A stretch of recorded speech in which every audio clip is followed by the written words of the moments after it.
Welcome to the Deep Dive. Today we're going to uncover the story of a president you might not know as well as others. Zachary Taylor. Now, you've probably heard his nickname, Old Rough and Ready, but what was his journey really like? From, the battlefields all the way to the White House? Especially when you consider he had almost zero political experience before becoming president. Yeah, it's a really fascinating story. And it's especially interesting because he became president at a time when, the nation was really grappling with a huge crisis, Yeah. the threat of the Civil War. So let's start right at the beginning. Zachary Taylor was born in 1784. Can you even imagine growing up on the American frontier back then? I mean, encounters with Native American tribes were just a fact of life, right? And Taylor saw these firsthand as a young boy in Kentucky. So how do you think these early experiences shaped the man he became? Well, those experiences were definitely formative. Imagine facing danger and uncertainty every single day. It really makes you think about things. It fostered in him a really strong sense of pragmatism, the need to make quick decisions in really tough situations. And it also ignited, I think, a deep sense of nationalism in him. He saw firsthand the challenges of building a nation, right on the edge of a vast wilderness.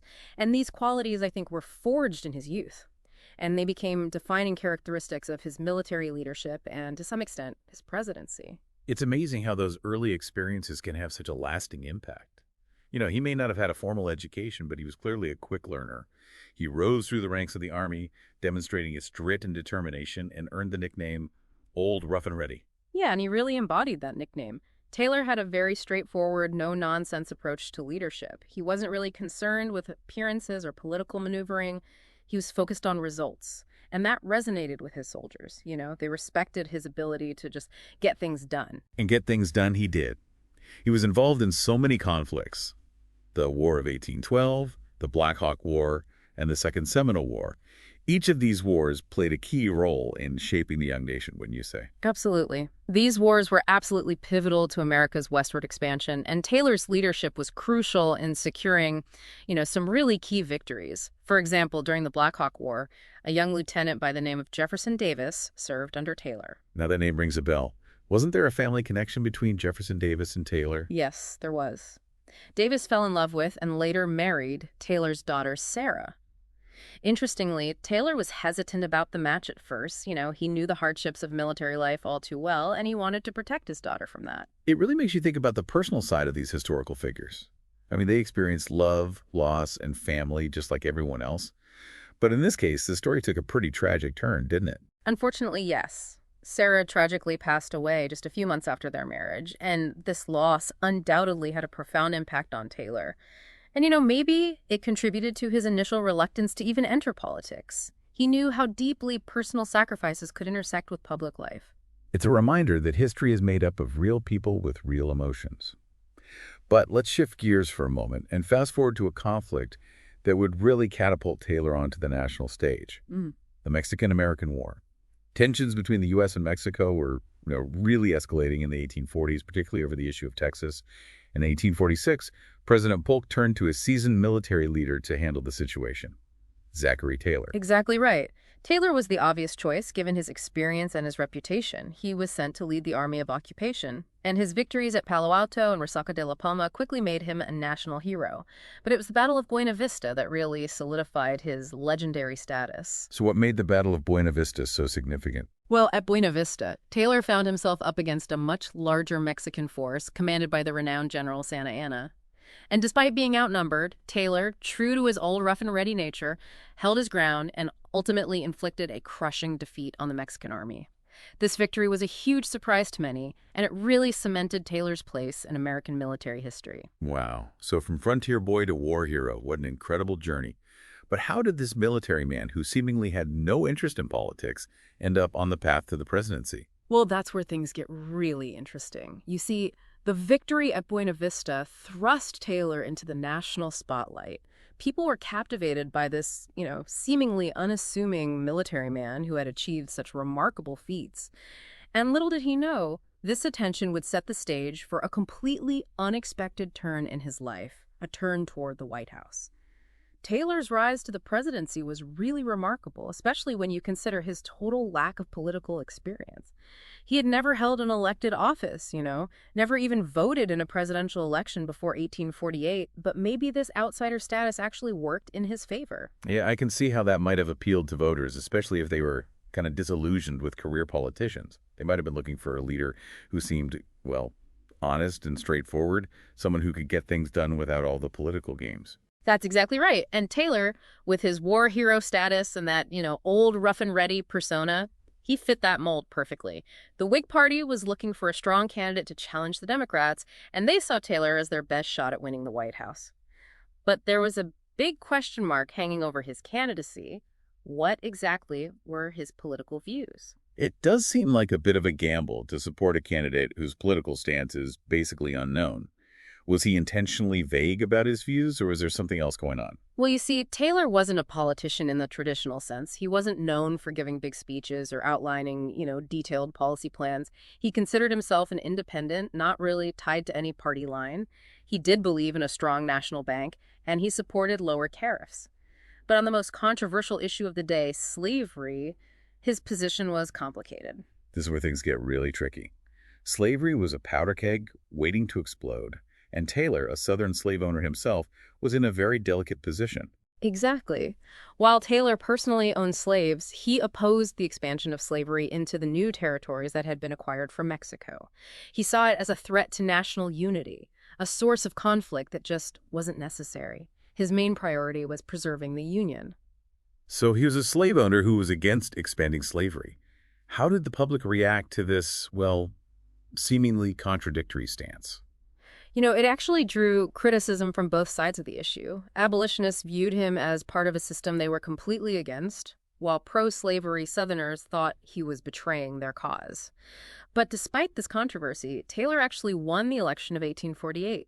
It's a wild turn of events. The career soldier who had never voted was suddenly leading a nation on the verge of a huge crisis. His presidency must have been a whirlwind, especially with all the tension over slavery just growing and growing. What was his approach to governing like, given that he didn't have much political experience? Well, I think his approach was really shaped by the same sense of duty and pragmatism that had always defined his military career. He wasn't flashy or charismatic, but he was absolutely committed to doing what he thought was right for the country. He believed in a clear separation of powers, and he was hesitant to overstep his boundaries as president. But he couldn't have completely avoided all the political drama, especially with something as massive as the Compromise of 1850 being debated. That was a major effort to try and prevent civil war by addressing the issue of slavery in the territories. What was his take on that? You're right, he couldn't avoid it completely. The Compromise of 1850 was a defining moment of his presidency, and Taylor had strong opinions about it. He actually opposed a lot of the compromise. He saw it as divvying in to Southern slaveholders in a way that wouldn't really solve the core problems. So he was willing to go against his own party on such a huge issue. That really shows conviction. Yeah, it does. It reveals his independent streak and his unwavering commitment to what he thought was best for the nation as a whole. Unfortunately, we'll never know how his opposition to the compromise would have played out in the end. Why not? Did something happen? Sadly, Taylor's presidency got cut short. Just 16 months into his term, he suddenly got sick and died. Wow, that's a huge shock. What caused his death? Officially, it was blamed on a gastrointestinal illness, but the fact that it was so sudden sparked rumors of poisoning rumors that people still talk about today. A sudden death. Rumors of foul play. It definitely adds to the mystery surrounding his already fascinating story. But you said that modern analysis has kind of debunked that poisoning idea. Yes, recent scientific analysis has mostly dismissed the poisoning theory. It seems much more likely that it was a combination of things: extreme heat, contaminated food, maybe even the medical practices of the time that all contributed to his death. It's kind of ironic that a man who survived so many battles and hardships on the frontier would die in such an unexpected way. Yeah, it really makes you think about how unpredictable life can be, doesn't it?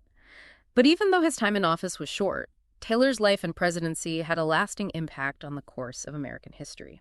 So as we look back on Zachary Taylor's legacy, what are the big takeaways we should remember about this often overlooked president? Yeah, he's definitely a president who deserves a second look.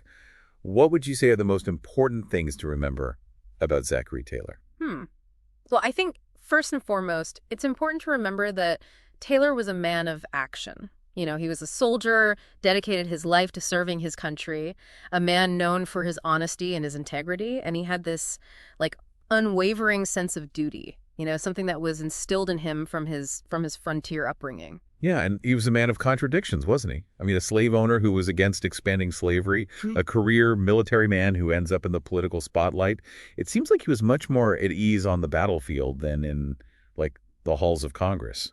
Oh, absolutely. But despite his lack of political experience, Taylor brought that same military determination and pragmatism to the presidency. He faced challenges head on, just like he had done on the battlefield. And it really makes you wonder what he could have accomplished if he had served a full term? Yeah, it does. I mean, how would he have handled those escalating tensions between the North and the South? Could he have maybe changed the course of history and prevented the Civil War? It's a question that's impossible to answer, really. Yeah, it is. But it's definitely a question worth thinking about. I think his story is a good reminder that history is full of what ifs? And it also highlights how even a president who's kind of been forgotten can still have a big impact on the direction of a nation. That's right. Zachary Taylor may not be as famous as some of the other presidents from his time, but he played a really important role at a critical point in American history. Yeah, his life and his presidency give us some valuable insights into leadership, courage, and the challenges that a young democracy faces when it's dealing with really complex issues. Absolutely. So as we wrap up this deep dive into the life of Zachary Taylor, we encourage you to keep exploring, dig deeper into the details of his life, the times he lived in. You might discover a whole new perspective on this, often overlooked, figure and the era he helped to shape. And always remember, there's always more to learn. History is full of fascinating stories just waiting to be uncovered. Thanks for joining us on this trip back in time. We'll see you next time for another deep dive into history.